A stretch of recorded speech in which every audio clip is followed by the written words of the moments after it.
Lagyan mo lang ng asin ang Coke at magpapasalamat ka. Hindi ito kapani-paniwala.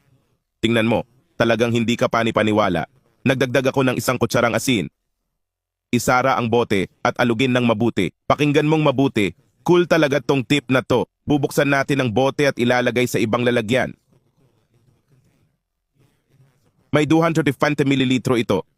Gagamitin natin tong maliit na bote bilang panukat. Huwag mong itapon.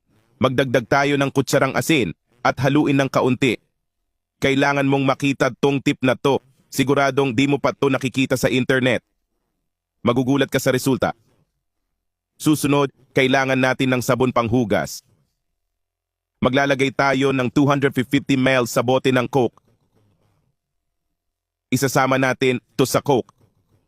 Simula nung nalaman ko to, lagi ko nang ginagawa. Di na ako bumibili nito sa palengke. Kailangan natin ng walang lamang bote.